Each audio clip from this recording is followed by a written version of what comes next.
is we think, oh man, I've got all this time and I've got so much already on my plate. How can I even dedicate time thinking to next year? Because we think we have to have this really refined and complicated plan, but that's not at all true. It can be loose and broad, but we do have to start thinking about next year now. Otherwise, you will be reactive forever and never be able to plan proactively and get in front of stuff.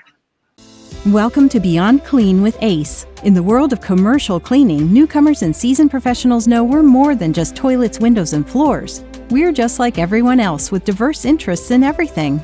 And over the past 7 seasons, tens of thousands have discovered engaging, thoughtful, and truly game-changing knowledge here. Whether you're a facility manager, a frontline staff member, or a building services contractor, we're here to help you grow both personally and professionally. So hit that subscribe button and share with others, because we're all about enhancing lives in healthy, positive, and proactive ways. Now let's join Dave Thompson, Director of the Academy of Cleaning Excellence, your host here at Beyond Clean with Ace. Well, good morning, everyone. This is Dave Thompson, and as you can see, I'm right here. I don't know where I'm at, really. I'm in Orlando, Florida.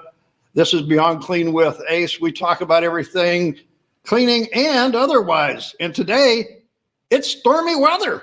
I mean, that's just what's happening. If you're in Orlando or in Florida or even along the East Coast, it's weather that we're talking about today.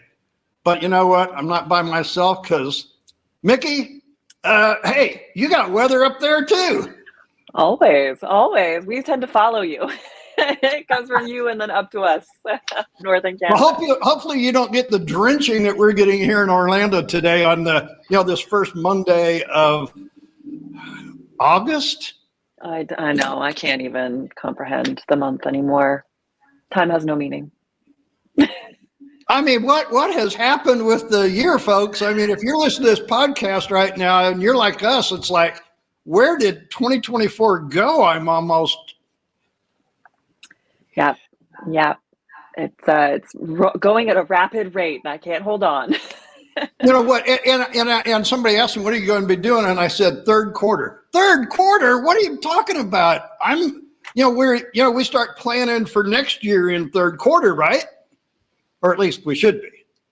Yes. Right? Definitely. Yes. I mean, definitely. I mean, I know some people that wait until December, but I mean, we should be thinking about next year in third quarter, right?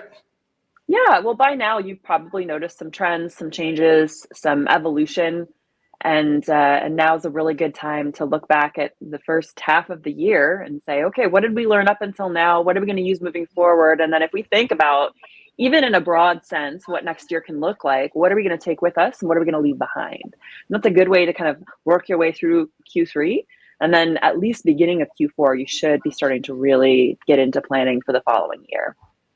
Well, you should have the plans in place or have the framework structure, built. the skeleton. Yeah. Yeah. Sorry, folks. If you're listening to the podcast, we're talking with our hands here. A lot, yes. Yeah. But I mean, by the end of third quarter or fourth quarter, we should actually have the strategies and stuff. We don't have all the details.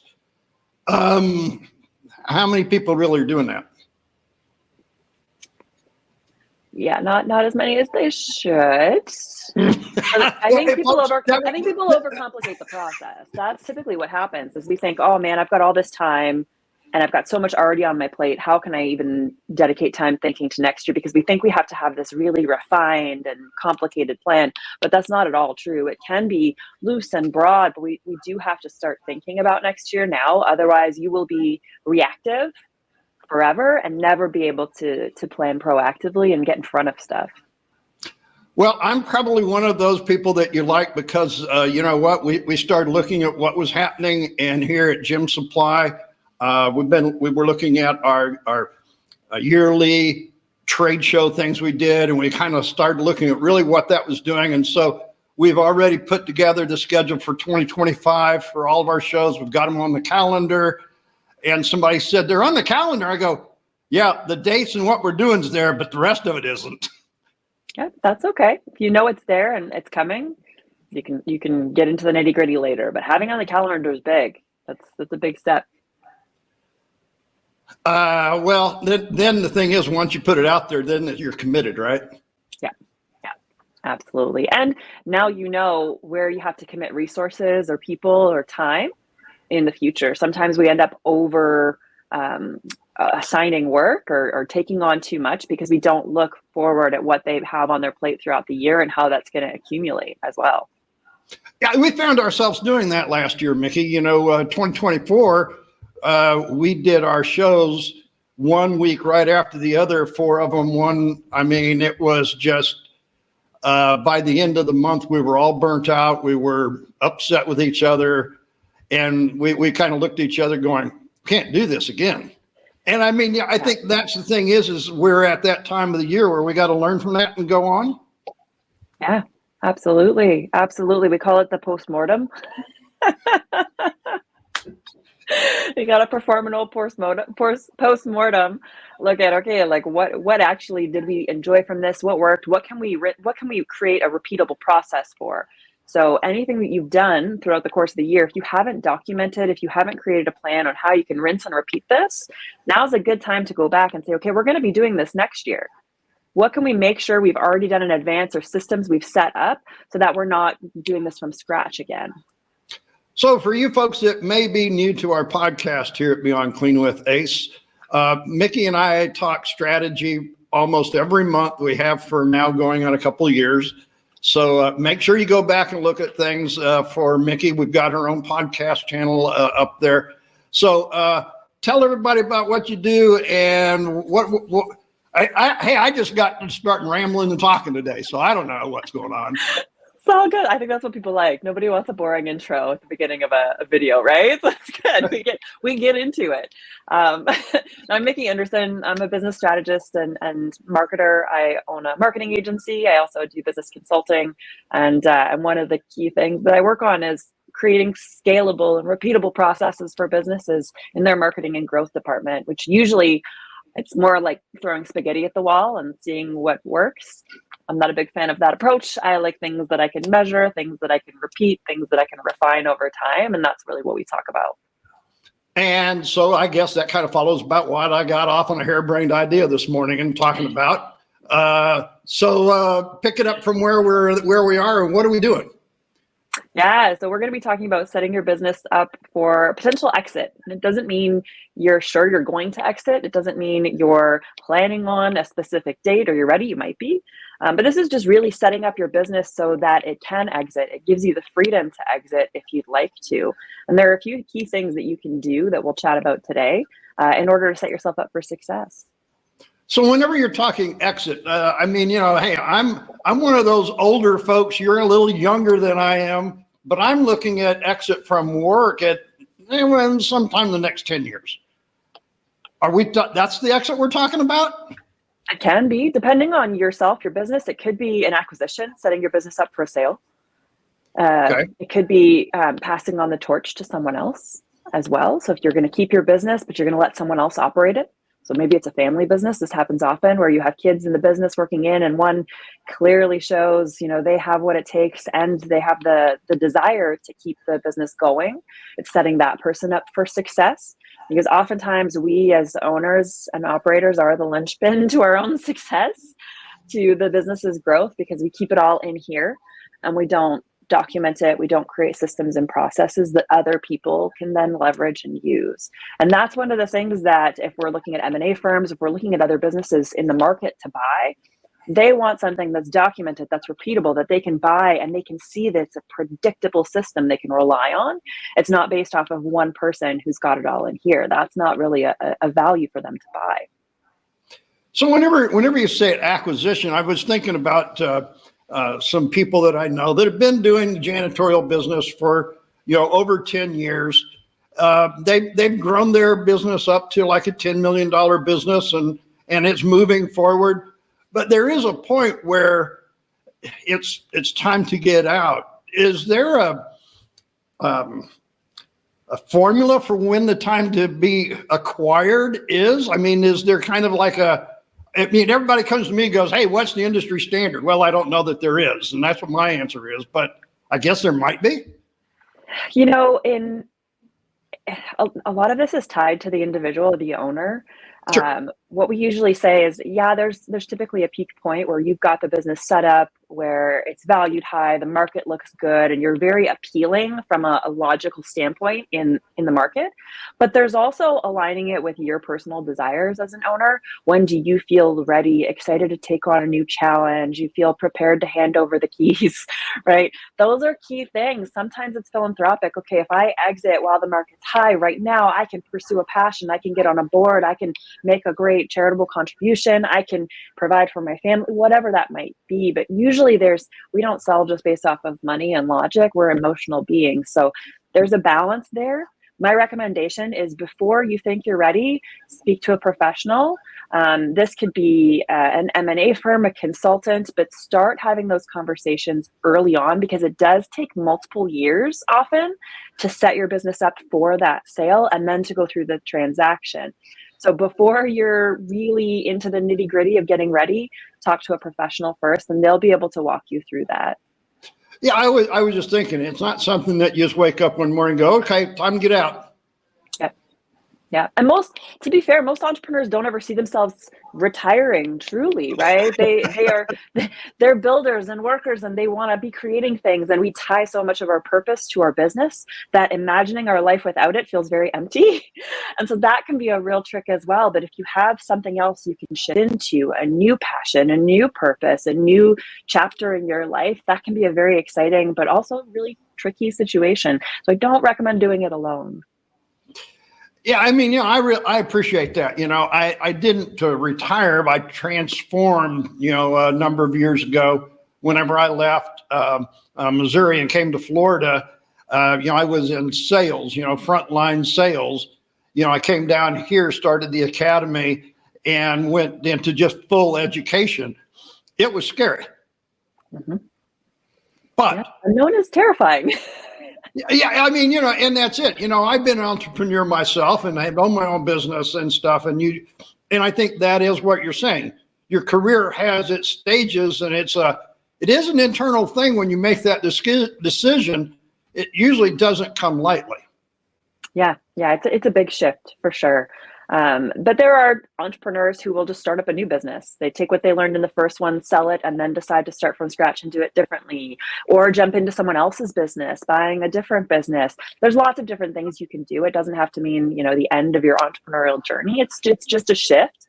But like any big transition in our lives, it's big. It impacts us a lot. What's interesting, Mickey, as you talk about this, is one of the things that I never was prepared for, and I can't say I still am prepared with the answer, but I'm getting it more and more. And of course, I guess that comes with age. Who's going to replace you? Who's going to do what you're doing? How sustainable is your operation? Because you're moving up in years and you're not going to live forever. I'm like, oh, gee, thank you. That's the first thing, but it is the obvious thing. Yeah, it's really tough. And that's one of the reasons why we talk about documentation and creating systems, because I'll be honest, most of the businesses under the $10 million range do a lot of founder-led sales. The founder is the operator. They are the core of lead generation, of closing those big deals and sales, of driving business growth. And imagining getting rid of that owner, it's like the business goes away if that happens. And so that's really why it's pivotal for this owner to empower leadership and to create those systems, or help leadership create those systems within the organization. So it's not dependent on them. As much as, yes, they are the visionary, they also can't be the person who is dependent in each function of the business. They have to be able to step out. So there's documentation, there's setting it up, there's testing and optimizing, but there's also a lot of trust that has to go into that, right? You have to be trusting of the people you have who are coming in to take ownership of it. And that's one of the reasons we focus on hiring great people.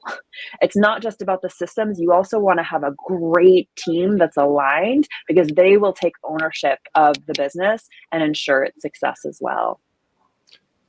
As you were talking there, I'm thinking there's two things that came to mind as you were saying that. And the one is you said under 10 mil, the founder is the one. I suppose what we're saying is, how marketable is that business to being taken over or being acquired if they're not, and if they don't have that? I mean, I'm thinking they're not. Well, it depends. So oftentimes you'll have another business who wants to buy your business, for example, as long as you remain operating. And they may keep you on for 3 to 5 years running that business under new ownership, essentially. Okay. So that's a deal that happens pretty frequently. So it doesn't mean you're not valuable per se, but it does mean that you're stuck. It means you're in it, and if that's what you want, that can work out really well. But again, this new organization is going to want to make sure that they have a strategic plan for basically replacing you at some point. And so part of your job while staying on will be to make sure that you become replaceable. Yeah, and I had that happen, or the potential for that to happen some years ago. And I just kept looking at it and going, I've been an entrepreneur. I didn't want to be an employee for this major corporation. It just wasn't something I could do. And so, I think these are the challenges everybody has. If they've been the entrepreneur, the founder, that's a hard decision. Yeah, it is. It is for sure. But when you speak to there's a few different ways to kind of get around this and make a right decision for you. One is to speak to others who've been where you are and gone through it in the different ways. So you can speak to others who have gone through an acquisition, who have sold, who have moved on or transitioned their family business, and just start to accumulate an understanding of kind of what everyone else has done, not to know what you're going to do and to copy, but to get a good feel of the options available to you.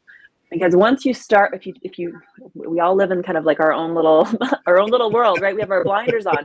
Once you open that up and see that there are so many different ways for this to go, it allows you to be a little bit more creative in your next steps and your big plan. So you work with a number of people like this, I'm thinking?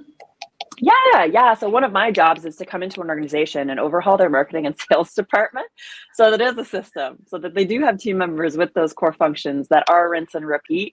And we're not dependent on just a founder for sales or a process and a head or just, hopeful networking. There needs to be a system in place for tracking, for getting leads or generating leads, and then for closing those deals, and then for customer retention on the back end. So I'll come in and evaluate the structures and systems in places, the people, how it's working, and then we'll create the marketing or lead generation strategy and execute it. It's interesting. Most of the time you and I are talking about that proactive marketing of getting people on and everything. And now we're talking about how to help somebody get away from where they spent their last 20 years. Yeah, how you got here is not how you'll get there, right? So how you get to the first million is not how you'll get to the 10 million, is not how you get to the 50. And so you have to be able to kind of shape shift as you go through the stages of your business. Yeah. I don't think that many entrepreneurs really think about those stages, do they? No, not until it hits them. You don't know what you don't know, right? If you've never gone past 1 million, if you've never gone past 10, if you've never sold the business, you don't know. And so that's one of the reasons why it's so important to build your peer network, right? Connect with other people who are where you want to be and beyond. And then build your resources. So key trustworthy advisors in different areas that you can reach to and get information from when necessary. And those two pieces are really, really helpful. So as you said that, I'm thinking network. We go to networking events, and we've been networking with all kinds of different things all of our careers. Now you go to networking and think differently when you're at that stage. Yeah, a lot of times we think networking is all about sales and lead generation. We go into it with what can you give me? How can I get sales? How can I make the right connections to grow my business?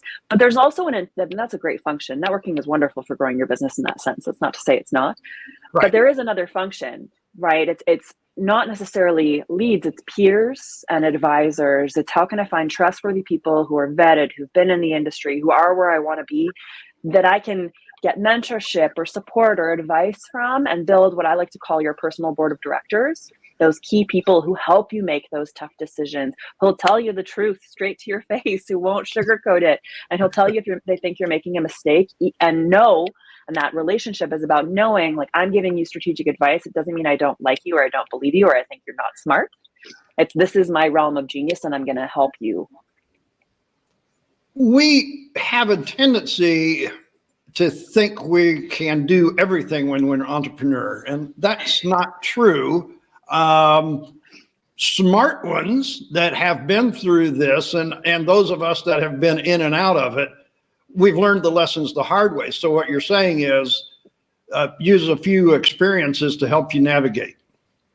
Yeah, I think in my experience, at least over the course of the past 10 years, in meeting so many different entrepreneurs and business owners at different stages of business size, growth, and development, the really successful people who have either the highest valuations, the best setup, the best teams, the fastest growth trajectory, it's not an I can do or I will do or I will get through. It's a I will find the right people who will get us through. It's a who, not how, which is a book I love. They very quickly realize that it's not about them. Like if I'm the smartest person in the room, it's probably not the right room for me. And those are the types of people who typically scale businesses rapidly, and they don't get stuck at those plateaus like the $1 or the $10 million mark. Yeah, I think that's, those marks are numbers that we use, but they're not the measures. Yeah. Your business is a function of your lifestyle, of your goals, of your vision. And so it might not make sense for you to have the same benchmarks as other people, right? Comparison is the thief of joy. I also think comparison is kind of the thief of strategy, because we end up copying other people and thinking what they did is what we should do. When in reality, that's not the case. It's great to be informed. That's fine. It's not great to try and copy other people, because you are likely missing 90% of the context and information in order to really make it work. We're trying to copy a result without knowing all of the components that went into it. That's interesting you say that, because I had a gentleman this past week called me up and says, "What's the industry average?" And I'm like, "Why do you care?" He said, "Well, I need to know what everybody else is doing so I know how to do." And I go, "So what you're going to do is let everybody else run your business for you?" And he was a little put off with me and everything. And I got to explain to him, I said, if you just use their average, you're just trying to do what they're doing. Who knows how they run their business, what they're doing? Their strategy isn't yours, is it? Yeah, I mean, the average isn't always the best number to know either, because if you think of it, right, you're going to have a lot of people who are way above, and those are likely the people you should be aiming for, not necessarily the industry average, because there's a lot of people below who are bringing that number down as well. So, I mean, it's like I said, it's good to be informed and to want to know what's going on, but also understanding that those pieces are just a tiny input in what your decision-making process should be. At the end of our conversation, I told him the industry average is your bottom. That's your minimum. That's not what you need to be doing. If you're basing your numbers off of the average, you're leaving things on the table that is devaluing your whole business. Am I off center here? No, I mean, I'm biased, and everyone has their own philosophies, right? And it's not to say that one's right. That's what we're talking about here. So my philosophy is a quality first, client-centric approach will always win. That's in my experience. Really, you can have the fanciest marketing and the biggest ad spend budget, but if the quality of your product or service is not good and you're not customer-centric, you will fail. You will not have a sustainable long-term business, because ultimately the consumer is who drives your growth. So how am I serving them better than everyone else, going above and beyond what anyone could even expect? Because what everyone knows doesn't necessarily mean it's the cap of what's possible. So how can I look at outside industries? This is one of my favorite things to do. Outside industries for inspiration on what they're doing that I can bring in and be an innovator in my industry. So what can I do above and beyond and really push the bounds of my industry? So quality first, but then the customer centric. What do they need, want? What problems have I created by solving the last problem, and how can I go ahead and solve the next problem? What are the pain points or the friction in any of their processes or day-to-day lives that I can fix? And how can I make sure that I keep them happy over the long term? I want customers for life, right? That month over month revenue is everything. I don't want to have a short customer lifetime value. I want really, really long and really high average order value. So those two things come from quality and customer centricity.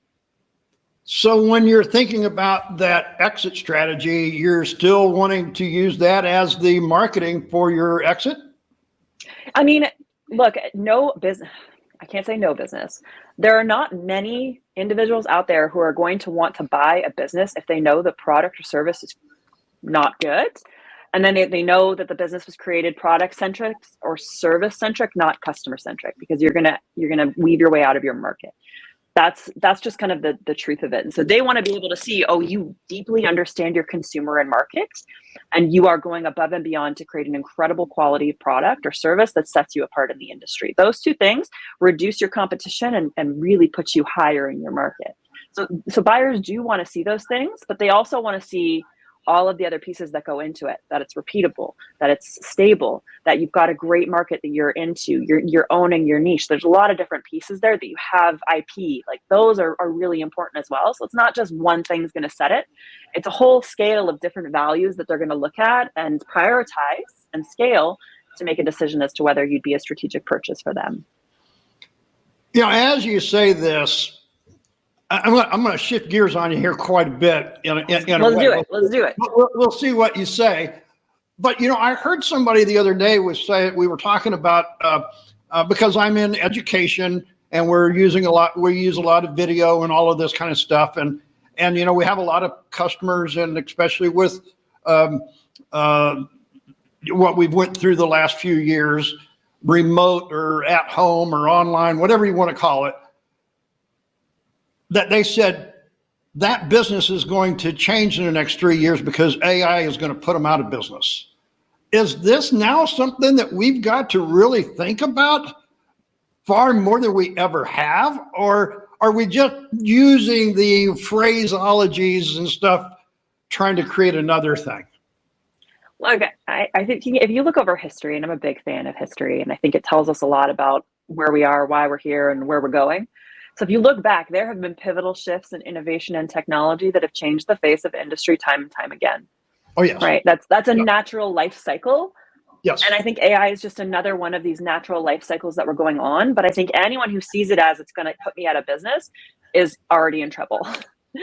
AI is a tool, right? Much like conveyor belts and the different styles of manufacturing that came into place, much like, you know what I mean? Like there's so many different ways that industries have shifted with these new tools and systems that can help improve our processes. I think really it's not you versus AI. It's how can I leverage this incredible technology to be better, to do better, to be faster, to give better quality, to stand out and improve our processes. Because if you decide, okay, we're not going to use AI, well, then you're going to be left behind. That's just the truth of it. We need to leverage the new technology. It's like anyone who's like, well, I'm not going to use the internet. Like, don't think they survive much, right? Like, it's not the internet's fault, it's yours. Right. So we have to recognize that this is just another, natural life cycle we're going to go through. So how can I leverage it and use it? And I don't think it's AI versus a business or AI versus a role. I think it's AI into integration into a business, AI into a role. It's more about tasks than it is about roles or businesses. So what tasks can we get done faster and better and more efficiently and with better quality using AI that's going to help us ultimately speed up our process? It could be lowering operating expenses. It could be reinvesting that into our capital or into our growth. There's a lot of different things you can do here, but I don't think it's going to necessarily take out many businesses. I think if anything, it's just going to help amplify anyone who leverages that technology. So then I'm going to paraphrase here. AI is a very important part of your exit strategy then. It should be. Yeah, much like any technology.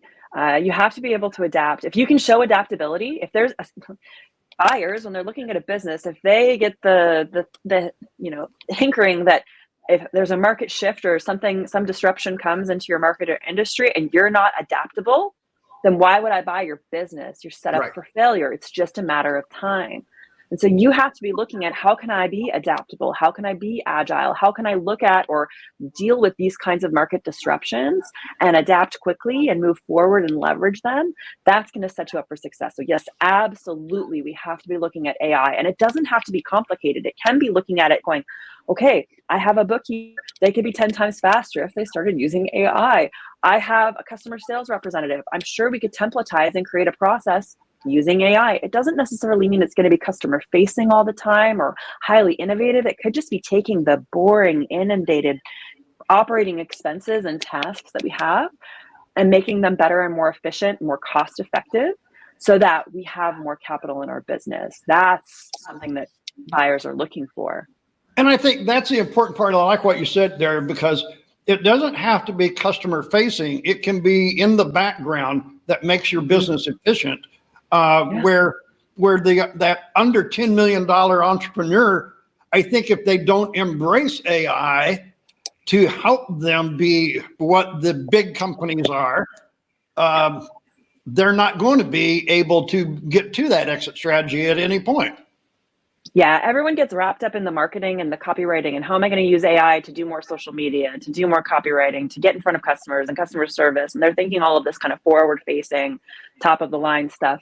But AI, in my opinion, has so much more potential in the back end of your business, in your operations, in your accounting, in all of those departments that are kind of hidden away at the back, that are expenses, operating expenses that you're paying that are expensive, that are usually, a person that you're paying for to do that.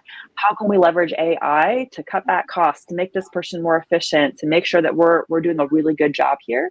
I think there's so much potential there that's just being skipped over. I was thinking about this past week, and folks, if you're listening to the video or the audio, you can't see us right now. But if you've seen me before, I'm not a young guy, so I'm on that side of these things. And I was thinking about this, the generations that we're communicating to these days, and I'm like, you know what? My generation brought the internet to you. We brought the cell phone to you. What would our lives be like today without the internet, without a cell phone? And those pivotal times that you're talking about, our generation, my generation went through that. Now everybody that's living on the planet has the benefit of those things. And I just kind of looking at AI, although it's hard to get used to, it's hard to take in. It's just, as you said, another one of those technologies. I was looking at a video from, pre-war, World War I. Golly gee, what those people had to live with and deal with, and the conveniences we have. There's always been, as you said, that challenge. Yeah, there's a lot of fear, I think, around AI and the future and technology and robots taking over the earth, Skynet, etc. But yes, you can stay in that state of fear, but I think each of us has an opportunity to make smart choices that are impactful, that are positive for ourselves and for those around us when we're using this technology. And those small decisions and actions that we take, that's what's going to make the biggest shift, right? And I think I think of it like recycling, right? Like we can have these one-time big, amazing things that happen to try and reduce pollution, etc. But like if everyone just recycled a little bit more, like can you imagine the impact if we could just improve that process a tiny bit? If each of us could just make smarter decisions all the way through the chain, not just as the consumer recycling, but those little tiny decisions add up over time. And I think with any technology, with anything that we're doing, it's those little ones that really can accumulate and make positive change. So like we can all have a positive impact on this. You don't have to be inundated with fear. So, Mickey, you usually have 3 things. What's our 3 things today? 3 things. I think the first is start thinking about what it would look like for your business if you ever decided or needed to exit, right? Big picture in the future. What are the things I would like to do afterwards? What are the things I need to be set up with? Just, getting that into your head. Because I think it's the entrepreneurs or the individuals who don't think that it will ever happen. All of a sudden it needs to happen. Something happens where there needs to be an exit. There needs to have a change. There's a shift, an opportunity that pops up and you're unprepared. And that's when we don't make our best decisions. So I think understanding contingencies and options in advance is really important. The second thing is the next time you go networking, don't just look for clients. Look for peers and trusted advisors that you can bring into your world and help you make better decisions along the way. And then the third thing is look in your operations. Where do I have opportunities to refine, to create systems, to make things better and more streamlined for my business on the back end that I can leverage new technology to help improve? And it doesn't mean I have to have all the answers. It could be giving my bookkeeper a subscription to an AI tool or to ChatGPT and saying, hey, do you see a way that this could help you? What could we do here to make this better for everyone? What are some things that we could do to empower you in your job? They don't want to do the boring stuff either. So those would be the three things. Start thinking about the exit and what that could look like for you. Build that peer network and trusted advisor network, and then look into the back end of your business, which usually has spider webs and hasn't been looked at in a while. Well, the thing is, it's always fun to talk with you. I don't know how many times we've talked. It doesn't really matter. It's always fun to talk. And folks, as you can probably tell, we just kind of free fall this through and talk about whatever comes to our mind. And we appreciate you listening to us. You follow us, subscribe to the channel. If you're watching us, then you've seen us. If you listen to the podcast, we appreciate that. Mickey, we've had your address up a couple times. Those that are listening, can you tell them where to get hold of you? Yeah, you can. The best place to find me, honestly, is on LinkedIn. If you're on LinkedIn at all, it's the only social platform I'm on. So you can find me at Hey Mickey Anderson on LinkedIn. You can head to heymickeyanderson.com, or you can check out my agency, 90daycampaigns.com, and find me there. But if you just put a comment in the chat for my information, I'm sure Dave will help connect us. Mickey, it's always good to talk with you. Hopefully next time we talk, it won't be quite such a weather thing. If you're watching the video today, we apologize. I know that it kind of cut out a few times. Hey, it's just weather. We're going to deal with it. We all have it. Hopefully where you're at, things are nice. Just remember my 3 words: healthy, positive, and proactive. Stay safe out there, my friends.